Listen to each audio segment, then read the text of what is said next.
We have breaking news out of the NFL where the Atlanta Falcons are expected to cut quarterback Kirk Cousins before the new league year begins in March. That's according to ESPN.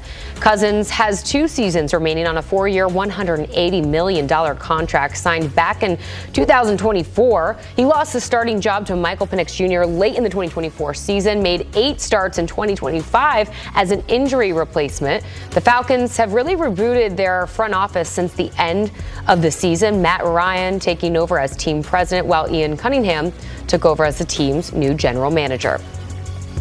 For much more on what could be next for Kirk Cousins, let's go ahead and say hello to our own Emery Hunt. Emery, great to see you. We're going to go through the top landing spots for Kirk Cousins, what could be in his near future. And let's go ahead and start with that top landing spot.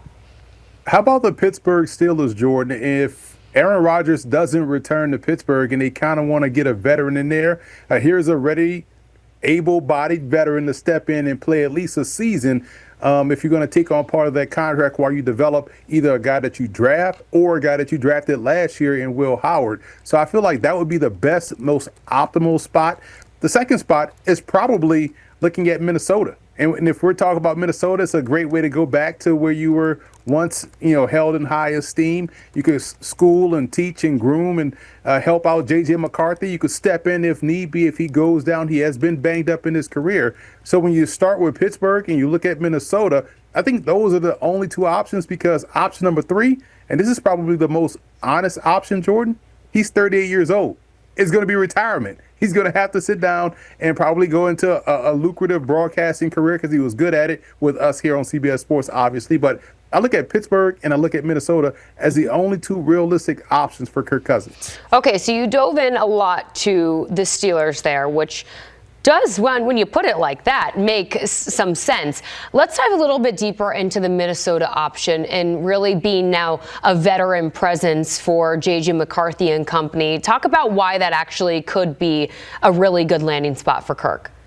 Jordan, this is something that I brought up last year when the conversation was, should they move on from Sam Darnold? I was like, hold on, man. Like, at the end of the day, when they drafted J.J. McCarthy, they drafted him as a very young prospect. I want to say he was like 20 years old, maybe 21 when they drafted him.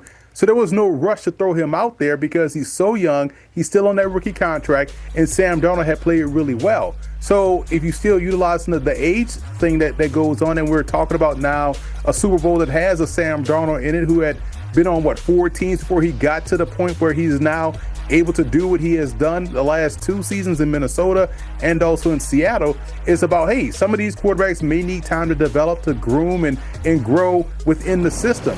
Kevin O'Connell is going to be there. He's a very good coach. We know he can develop quarterbacks. Why are we trying to rush J.J. McCarthy on a fast track to where he's not going to have success in Minnesota? So the best way to do that is bring in somebody like a Kirk Cousins, to where if he does have to start, it can help groom and bring along a J.J. McCarthy. Therefore, you can continue to work with him behind the scenes, or even as an addition to what you already have on the roster. I think that's the best bet for not only J.J. McCarthy, for the Minnesota Vikings, and for Kirk Cousins if he still wants to play ball. So those do seem like 2 teams that would be hard to argue against, right? That wouldn't make sense for Kirk Cousins. But looking elsewhere around the league, what about teams like Miami, Arizona, even the New York Jets as options? Well, I look at, let's start from east to west. Let's start in New York.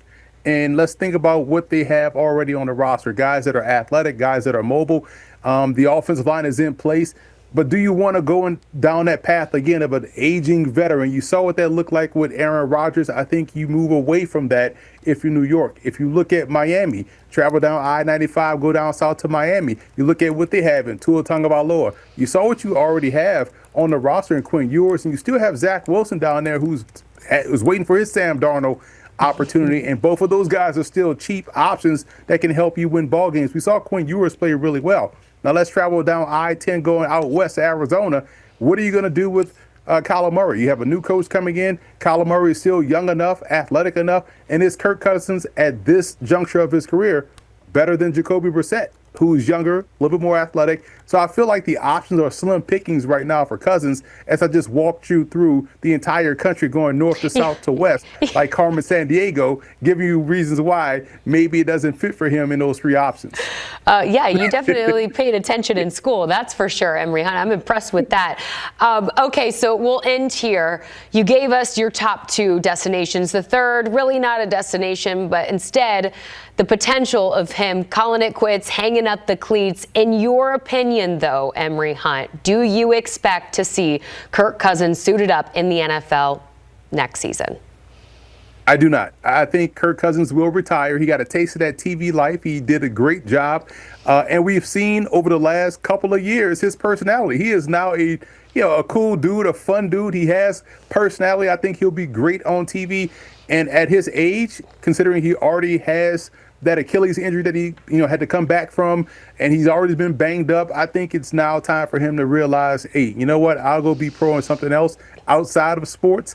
And I feel like that's where he's more than likely going to end up being, probably here with us at CBS Sports. That's a prediction. Yeah, the Kirko change. That personality is coming through and hopefully here to stay. Emery Hunt joining us here live on CBS Sports HQ as we break down the breaking news as we are hearing reports out of ESPN that the Atlanta Falcons are expected to cut quarterback Kirk Cousins before the new league year begins in March. Area as they get ready to host Super Bowl 60. That includes the NFL Honors Night. That's a look at the award winners left to right.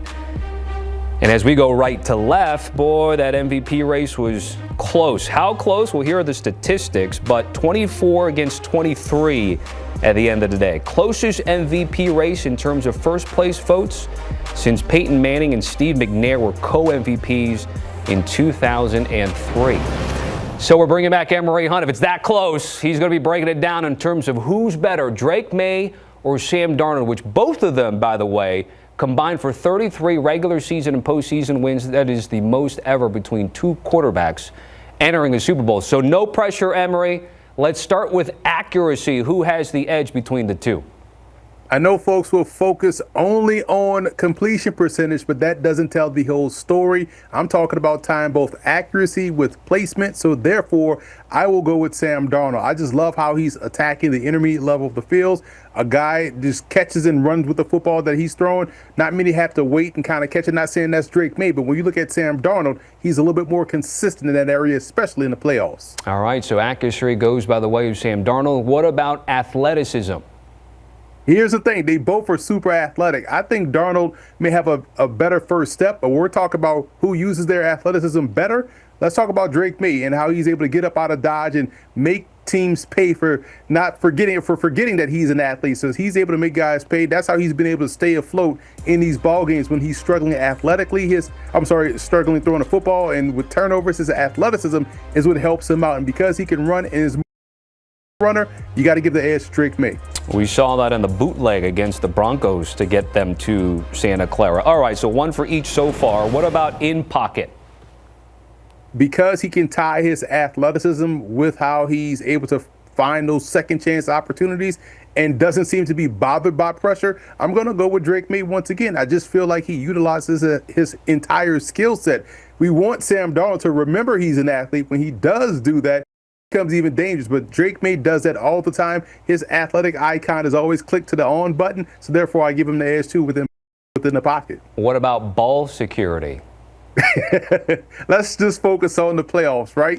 That has to be Sam Darnold, because Sam Darnold has not turned the ball over. And yes, he has thrown these interceptions over the course of the last two seasons. We had 14 last year, 12 this season, but in the postseason, 0. You see right there, no fumbles, no picks, ball security. You have to go with Sam Darnold. Okay, things have been tight all this way through. So then clutch factor, as it will be the decider with these two. Sometimes youth has its benefits in terms of you don't know what you don't know. And I feel like Drake May plays with house money. He doesn't know the significance of the moment because he's so young. And he hasn't developed those calluses yet. So he's just out there just playing free. And because he's playing free, he's making these big plays in the most crucial parts of the ball game. You talk about maybe struggling a little bit early, but when they need him the most, you talk about the last game they played with the scramble. Even in that Houston game, they needed him to make some throws to really put the final kibosh on the Houston Texans. He did that. So therefore, Drake May is more clutch in this situation between him and Sam Darnold. So then, just as a bonus question along those lines, Emory, who do you think will be the best performer out the gates there at Levi Stadium on Sunday when it comes to Sam Darnold or Drake May? I think Sam Darnold, because he has a litany of explosive weapons at his disposal in the passing game. Plus, his offensive line is a smidge better, especially on the tackles in terms of protection. I know people will focus on the interior, but Sam Darnold has a better setup, in my opinion, offensively. So therefore, I think he will get out of the blocks ready to go and play in this Super Bowl. All right, double Emory Hunt today. Certainly love that. Certainly appreciate you, Zara, the playbook / football game plan. As you take a look at the battle of the quarterbacks, I mentioned how historic it could be for either guy. Sam Darnold can become the first quarterback ever to win a Super Bowl after playing for 5 or more teams. Drake May's the second youngest quarterback to start a Super Bowl behind Dan Marino, but can surpass Ben Roethlisberger as the youngest quarterback ever to win it at 23. Interviews you can watch on CBS Sports' YouTube page. They were busy out there at the Moscone Center in San Francisco, getting you a lot of content that you can find. Make sure you go there and check them out. Like and subscribe while you're at it.